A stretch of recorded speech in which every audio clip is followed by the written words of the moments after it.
Itu yang kedua. Yang pertama prop, kedua penggunaan biji yang kasar. Yang ketiga adalah ada metode yang saya sering rekomendasikan ke pasien pada saat kondisi musim hujan begini untuk Hmm? penanganan masalah reak apa namanya batuk, pilek yang Oh memang ya, betul. klaimnya banyak gitu ya. Umum.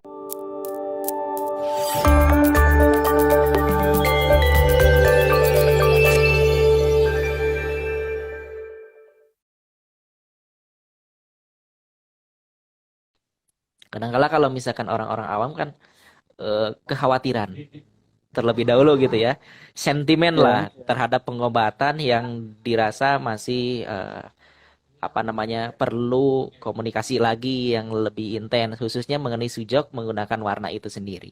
Nah, eh, ada nggak kira-kira gitu kan ya tadi secara spesifik mengenai faktor-faktor lain gitu yang memang pengobatan menggunakan warna ini tadi dapat membahayakan atau A, B, C, D untuk anak-anak gitu. Apa pengalaman yang pernah ditemukan emang begitu atau memang itu hanya semacam rumor atau seperti apa gitu yang memang Oke, oke. itu menjadi pertanyaan ya khususnya orang tua.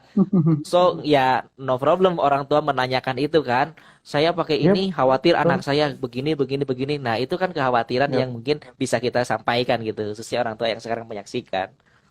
Iya. Doni bisa menjawab nih, karena kalau kita bicara sujok, termasuk yang sangat-sangat minim kontraindikasi dengan kondisi fisik pasien. Hmm? Sangat-sangat minim kontraindikasinya. Oh, Karena memang kita tidak memasukkan zat apapun ke dalam tubuh, tidak ya, melakukan stimulasi yang berlebihan, ya, tidak memberikan sesuatu yang melukai. ya, Hanya saja mungkin ya bagi beberapa praktisi mungkin jadi catatan buat kita semua. Karena yang pertama, kita kadang-kadang kan memang kita kalau memperlakukan pasien itu kita harus lihat kita memperlakukan pasien itu audiens ya, usia berapa, pasien ya. ya pasien itu klien itu usia berapa, ada kecenderungan apa, kayak misalnya kalau kita bicara anak-anak ya, ini kan kita fokus ke anak-anak. Anak-anak itu kulit telapak tangannya masih sangat sensitif, maka Ya, kalau saat betul. itu memang dibutuhkan penggunaan probe untuk mencari painful, Ah, harus sebaiknya hati-hati. lakukan dengan cara yang lembut, Lembut, dengan cara yang tidak terlalu menekan. Karena apa? betul. Sebenarnya anak-anak ini kan memang sensitivitas reseptor di tubuhnya masih sangat baik. Jadi tidak perlu melakukan penekanan berlebihan pada bagian telapak tangan. Iya, Cukup ditekan-tekan ringan atau kita nggak perlu mencari painful karena sulit berkomunikasi dengan anak-anak. iya, betul. Tinggal kita yakini bahwa saat ini anak-anak ini bermasalah di apa, kemudian kita langsung stimulasi aja organnya. Ya, Ditekan, putar searah jarum jam atau kebalikan arah jarum jam sesuai kebutuhan. Kemudian lakukan ringan saja. Ini yang pertama, penggunaan prop perlu diperhatikan. oh, iya. Kemudian apabila harus menempelkan biji, Hmm? menempelkan benih, menempelkan biji ya ke telapak tangan, pastikan kalau biji itu permukaan kulitnya kasar, maka Iya, mikropor atau plester yang ditempelkan ke telapak tangan berbarengan dengan biji itu jangan terlalu kencang. kencang. Misalnya kalau kita pakai lada hitam, pakai misalnya biji habatus sauda. Ini konteks yang kalau Ya, biji itu permukaannya kasar agak ya. agak kasar ya, Kemudian runcing. kemudian fenugreek. Fenugreek kan runcing Hmm, tuh, fenugreek. iya betul. Itu juga sebaiknya diperhatikan. Sebaiknya kalau misalnya memang bisa menggunakan alternatif biji yang lain kayak lada, kayak misalnya kacang hijau, kacang kedelai, kemudian apalagi kacang merah yang memang bisa Hmm, lembut permukaannya, itu sebenarnya sebaiknya kalau bisa digunakan itu alternatifnya menggunakan itu saja. Itu yang kedua. Yang pertama prop, kedua penggunaan biji yang kasar. Yang ketiga adalah ada metode yang saya sering rekomendasikan ke pasien pada saat kondisi musim hujan begini untuk hmm. penanganan masalah reak apa namanya batuk, pilek yang Oh memang ya, betul. klaimnya banyak gitu ya. Umum Anak-anak kan ya, kesulitan tuh untuk ngeluarin seperti kan. ya. Anak-anak kesulitan untuk ngeluarin. Nah, biasanya saya rekomendasikan penggunaan bawang putih. Oh, bawang Bawang putih. putih yang di slice atau bawang putih yang dirajang, kemudian minyaknya dioles di bagian koresponden paru-paru. Hmm. Jadi Ya kan? minyaknya Ada, ya, bukan bawang putihnya.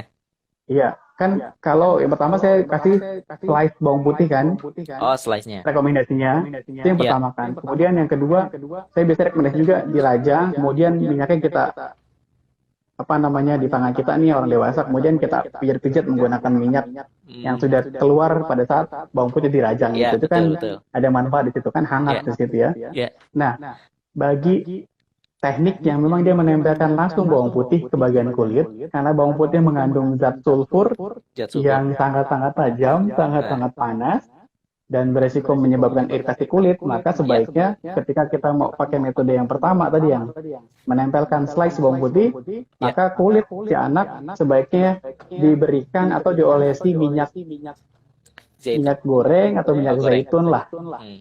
atau minyak zaitun lah, atau minyak yang memang bisa dianggap nyaman lah di tangan Nyaman. untuk melapisi kulit tidak tersentuh langsung oleh si selai Zat bawang itu putih ya. tadi. Ya, betul. Ya, selai bawang putih untuk meredius zat sulfur yang ada di bawang putih, dan itu bisa Ya. dilakukan. Jadi pertama pro, kedua biji yang permukaannya kasar, yang ketiga tadi ya nempel jangan terlalu kencang, yang keempat tadi penggunaan bawang putih karena dia ada zat yang memang bisa menyebabkan iritasi kulit, maka sebaiknya diolesi minyak terlebih dahulu karena ada beberapa laporan dari pasien yang masuk Ya. tangan anaknya melepuh. Oh, Jadi ternyata praktisinya lihat dari memerah ya. ya iritasi lah, luka gitu. Oh, iritasi luka. Ya, iritasi jadi gatal, luka karena anak-anak sensitif. Maka akhirnya saya tadi ya udah kalau memang ditempel luka kita diolesi aja minyak Ya, itu. ya. Kalau harus tempelin bawang putih sebaiknya dikasih minyak dulu. Nah, ini laporan masuk anaknya tangannya iritasi dan akhirnya kapok pakai video karena rasa ini penerapannya nggak aman, nggak nyaman gitu. Oh, iya, Padahal padahal ternyata praktisi sendiri ya ternyata ada lihatnya dari kesalahan ya. iya, bukan praktisi yang belajar langsung, belajar dari Betul. YouTube, Dari belajar dari YouTube. mulut ke mulut, Nah, iya. tanpa dapat informasi yang jelas terkait basically teorinya, Ya, kemudian betul. penerapan terapinya, nggak Ya, asal betul. gusak, nggak gerasak gerusuk gitu, Betul, emang betul. bertahap, dan kita harus benar-benar melihat pasiennya siapa. Betul, Dan betul, betul. penggunaan protokol terapi sujok walaupun dianggap aman, ketika penggunaannya tidak sesuai dengan kaidah-kaidah yang diajarkan, Ya, maka betul. akan menyebabkan resiko yang ringan sebenarnya resikonya, jadi Ya. iritasi, luka, nggak nyaman. Tapi ini akhirnya menyebabkan ada efek atau dampak traumatik yang akhirnya dia kapok tuh melakukan sujok. Padahal bukan salah sujoknya, tapi salah praktisi yang tidak Ya, memperhatikan betul. hal-hal yang kecil seperti itu gitu. Betul. Jadi sebenarnya minim sekali ya kontraindikasi tadi terkait penggunaan sujak itu Sangat-sangat minim. sangat Sangat minim. Dan minim. adapun ketika memang tadi seperti dikatakan apakah mengiritasi kulit atau apapun, sebenarnya itu harus diperhatikan nanti dari cara penggunaan atau SOP standar operasional prosedur gitu ya. Kalau Iya, tidak salah kan di buku Sehat Tangan Kaki ini di akhir itu ada ada ya, semua itu. ada mengenai standar operasional prosedur pelaksanaan sujok. Nih di sini kan ada tuh Iya, digambarkan termasuk jelas ya. termasuk menjaga kebersihan perawatan yang digunakan. Betul, kebersihan Itu peralatan yang perlu. digunakan. Dan jangan lupa konsultasi tentunya kepada yang memang punya Iya, atau kapasitas di bidang itu. Walaupun memang iya betul dikatakan ini sekali bisa sih. dikatakan bisa dikerjakan mandiri, tapi tetap ada hal-hal yang memang perlu dikonsultasikan ketika memang Iya, tadi terjadi ketidaksesuaian atau keseimbangan, bukan berarti dari sisi sujoknya, tapi dari sisi pengaplikasiannya.